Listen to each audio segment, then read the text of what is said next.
नमस्कार देवियों और सज्जनों, एक बार फिर से स्वागत है आपका सुगम निवेश पाठशाला के YouTube चैनल में। आज का हमारा टॉपिक है बजट बनाना और बचत करने के तरीकों को सीखना। आमतौर पर देखा जाता है बचत करना तो सभी लोग चाहते हैं, लेकिन इसमें सफल कुछ ही लोग हो पाते हैं। उसके पीछे क्या कारण है वो हम आज डिस्कस करेंगे इस वीडियो में, तो बने रहिए हमारे साथ वीडियो के अंत तक। तो सबसे पहले बात करते हैं बजट बनाना क्यों जरूरी है और बचत क्यों जरूरी है। इसके बारे में तो लगभग सभी जानते हैं। तो सबसे पहले बात करते हैं बजट बनाना क्यों जरूरी है। बजट बनाना इसलिए जरूरी है, इससे हमारे होने वाले खर्चे, फिजूल खर्ची और आवश्यकताओं का पता चलता है। यदि हम बजट बनाकर खर्च करते हैं तो अपनी जरूरतों के हिसाब से हम पैसे को बांट सकते हैं। जो ज्यादा जरूरी चीजें हैं उनको पहले पूरा करते हैं और जो कम जरूरी चीजें हैं उन्हें थोड़ा बाद में पूरा करते हैं या उनके ऊपर कम पैसा खर्च कर सकते हैं। लेकिन यदि हम बजट बनाकर काम नहीं करते तो अक्सर ऐसा होता है कि गैर जरूरी चीजों के लिए पैसा खर्च हो जाता है और जरूरी चीजों के लिए हमारे पास पैसा नहीं बचता। तो इसलिए बजट बनाना जरूरी है। और बचत क्यों जरूरी है इसको बताने की विशेष आवश्यकता नहीं है, हम सभी जानते हैं बचत क्यों जरूरी है। बचत हमारे भविष्य को बेहतर बनाती है। जो हमारे गोल्स रहते हैं, जो भी हमें करना होता है अपनी लाइफ में, उसे पूरा करने में हमारी मदद करती है। उस पैसे को आप निवेश करके अपनी इनकम जनरेट कर सकते हैं या और भी जरूरत पड़ने पे कहीं भी पैसा काम आ सकता है। तो बचत करना इसलिए जरूरी है। तो मैं 8 बिंदु बताऊंगा आपको जहां पे आम आदमी अक्सर गलती करता है और बचत नहीं कर पाता। तो इन 8 बिंदुओं पर यदि आप ध्यान देंगे, 8 बातों पर अगर ध्यान देंगे, तो मैं उम्मीद करता हूं आप एक अच्छा और सुव्यवस्थित बजट बना पाएंगे और साथ ही अपने पैसों की बचत भी कर पाएंगे। तो शुरुआत करते हैं पहले बिंदु से, यानी पहले पॉइंट से। पहला पॉइंट है अपनी आमदनी और खर्च के हिसाब से अच्छा बजट तैयार करने के लिए और बचत करने के लिए आवश्यक है कि आप अपने एक साइकिल का हर एक खर्च और आमदनी लिखें, नोट करें उसे। नोट करने के बाद जब साइकिल का लास्ट दिन होगा, यानी महीने का आखिरी दिन होगा, जब भी आप खर्चा करते हैं महीने का, तो उस दिन आप अपने खर्चों को पढ़ेंगे तो देखेंगे कि आपने उसमें कई ऐसे खर्चे किए होंगे जो शायद जरूरी नहीं थे। ये ही हमारे बचत ना कर पाने का मुख्य कारण होते हैं। यदि आप इनको आइडेंटिफाई कर लेते हैं, आप इनको पहचान लेते हैं, तो आप निश्चित ही अपनी बचत को बेहतर बना पाएंगे। तो पहला बिंदु है अपने खर्च के एक चक्र को, यानी खर्च की साइकिल में जितने भी खर्च हुए हैं उन सब खर्चों को नोट करें और नोट करके उन्हें एक बार पढ़ें। नोट करके एक बार उन्हें देखें कि इसमें आपने क्या क्या खर्च किया है।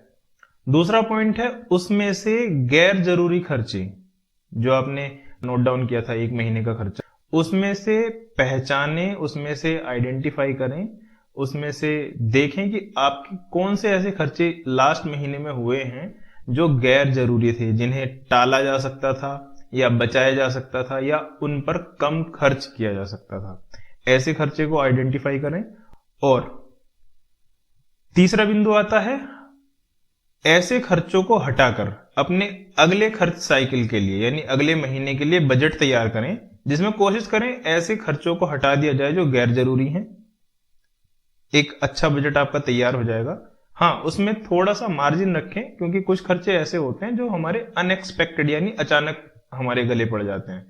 अपने पिछले खर्च साइकिल के हिसाब से, यानी पिछले महीनों के खर्चे जो हमने लिखे थे उनके हिसाब से अगले महीने का बजट तैयार करें, उसमें फिजूल खर्ची को हटाएं। चौथा पॉइंट है हमने जो बजट तैयार किया था उसके हिसाब से अपनी एक बचत का टारगेट तैयार करें। मान लीजिए आपकी आमदनी 100 रुपए है और आपका टारगेट है कि आपको इस महीने 30 रुपए किसी भी सूरत में बचाने हैं।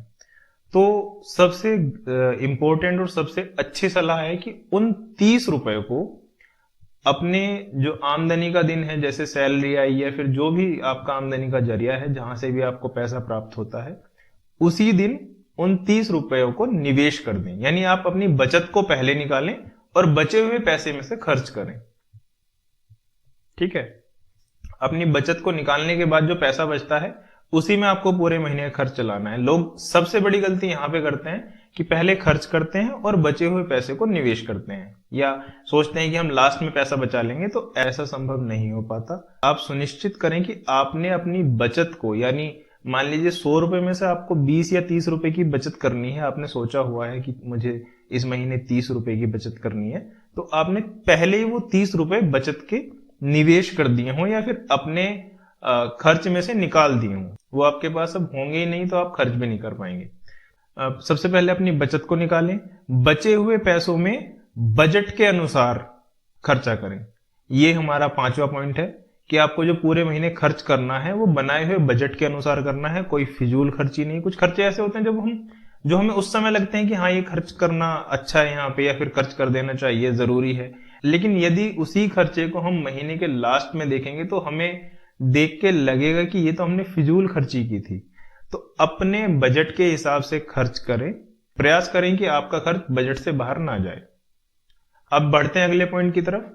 एसेट्स और लायबिलिटीज को समझें। एसेट्स और लायबिलिटीज बहुत ही कॉमन सा शब्द है यहाँ पे निवेश और शेयर बाजार की दुनिया में। तो एसेट्स वो चीजें होती हैं जो आपके पास होने से उनकी वैल्यू बढ़ती है। जैसे आपके पास सोने के गहने हैं, आपके पास जमीन जायदाद हैं, तो आप जानते हैं कि इनकी कीमतें सबकी बढ़ती रहती हैं, लगातार बढ़ती रहती हैं। जो आपने सोने के गहने 1 लाख रुपए के खरीदे होंगे वो अब 1,10,000 के हो गए होंगे, या आने वाले टाइम में 1,20,000 के हो जाएंगे। ऐसे ही जमीन जायदाद की भी कीमत बढ़ती है। लेकिन लायबिलिटीज क्या रहती हैं? जिनकी कीमत समय के साथ घटती है। जैसे हमने 50,000 का फोन खरीदा, लेकिन उसकी कीमत समय के साथ घटती जाएगी, वो 3 महीने बाद मात्र 30,000 का रह जाएगा, और अगर 6 महीने बाद देखेंगे तो उसकी कीमत 20-25,000 रुपए भी नहीं होगी। हमारी कार भी एक लायबिलिटी है, कार भी समय के साथ उसमें पैसा घटता है, ठीक है।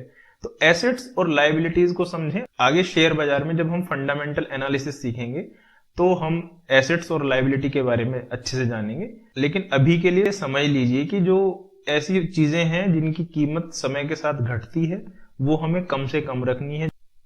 लायबिलिटीज जो है वो कम से कम करने की कोशिश करें, जहां काम बिना खर्च किए चल रहा है वहां बिना खर्च किए काम चलाएं, और एसेट्स को बढ़ाने की कोशिश करें। एसेट्स वो चीजें होती हैं जिनकी कीमत समय के साथ बढ़ती है, यानी हमने जहां पैसा लगाया हुआ है, जिस भी चीज में पैसा लगाया उसकी कीमत बढ़ रही है। मान लीजिए हमने कोई घर खरीदा, वो एक एसेट है, उसकी कीमत समय के साथ बढ़ती है। लेकिन फॉर एग्जाम्पल एक बार फिर से हम कार का एग्जाम्पल लेते हैं। यदि हमने कार खरीदी तो उसकी कीमत समय के साथ घटेगी। अगर हम सोने की अंगूठी खरीदते हैं तो हाँ, उसमें मेकिंग चार्जेस को अगर इग्नोर कर दिया जाए तो उसकी कीमत भी समय के साथ बढ़ती है। तो एसेट्स और लायबिलिटीज का अंतर समझें और एसेट्स को बढ़ाने की कोशिश करें, साथ ही साथ लायबिलिटीज को घटाने की कोशिश करें, कम से कम लायबिलिटीज रखें। अगले पॉइंट पे चलते हैं। Golden rule. आपने सुना होगा बचत का एक गोल्डन रूल रहता है, नहीं सुना हो तो मैं बता देता हूं आपको। बचत का गोल्डन रूल रहता है कि अपनी आमदनी के 50% को हमें अपनी जरूरत पे खर्च करना चाहिए। जो हमारी जरूरतें हैं वो कोशिश करें अपनी आमदनी के 50% में पूरी हो जाएं। उसके बाद जो हमारी इच्छाएं हैं, जो हमारे शौक हैं, जो हम जरूरतें नहीं है लेकिन उन्हें करना, हमें अगर अच्छा जीवन जीना है तो उन्हें भी करना जरूरी है, तो उन इच्छाओं को पूरा करने के लिए हम 30% खर्च करें और बचे हुए 20% को हम बचाकर उन्हें निवेश करें। यानी ये 50-30-20 का गोल्डन रूल है। हम सभी की परिस्थिति अलग अलग हो सकती है। आप इस रूल के हिसाब से अपने खर्चे को और जरूरतों को मैनेज कर सकते हैं, तो आप इस रूल को भी फॉलो कर सकते हैं। अगले पॉइंट की तरफ चलते हैं, जो है इमरजेंसी फंड तैयार करें। हमें अपनी सारी आमदनी को अपनी जरूरतों में, अपने शौक में और अपनी बचत में नहीं लगाना, एक इमरजेंसी फंड भी तैयार रखें। इमरजेंसी किसी के साथ भी हो सकती है, कभी भी कहीं भी हम परेशानी में पड़ सकते हैं, तो उसके लिए एक अपनी सुविधा के अनुसार, अपनी जरूरतों के अनुसार एक फंड तैयार करके रखें। फंड ऐसा रखें जिसकी लिक्विडिटी ज्यादा हो। लिक्विडिटी ज्यादा का मतलब है कि जब चाहें वो आपको मिल जाए। ऐसा ना हो कि आपने उस फंड को प्रॉपर्टी में लगा दिया और उसे बेचने में आपको कई दिन लग गए। तो एक हाई लिक्विडिटी का मतलब होता है जब आपने चाहा तब आपको पैसा मिल गया। तो एक अच्छी लिक्विडिटी वाली जगह पे, जैसे बैंक अकाउंट में रख सकते हैं, तो ऐसी किसी जगह पे एक इमरजेंसी फंड अपना बना के रखें। ये पहले से डिसाइडेड नहीं होता, लेकिन जब जरूरत पड़ती है तो बड़ा काम आता है। तो ये थे हमारे 8 रूल्स जिनके हिसाब से आप बजट बना सकते हैं, बचत कर सकते हैं और बचत के पैसों को निवेश करके अपना भविष्य बेहतर बना सकते हैं। उम्मीद करता हूं आपको वीडियो पसंद आई होगी। यदि वीडियो पसंद आई है तो इसे लाइक करें, शेयर करें और हमारे चैनल को सब्सक्राइब करें। यदि आपको लगता है वीडियो में कोई कमी है या इस वीडियो को और बेहतर बनाने के लिए आपके पास कोई सुझाव है तो आप हमें कमेंट्स में लिख सकते हैं। इसी के साथ आपसे विदा लेते हैं। नमस्कार।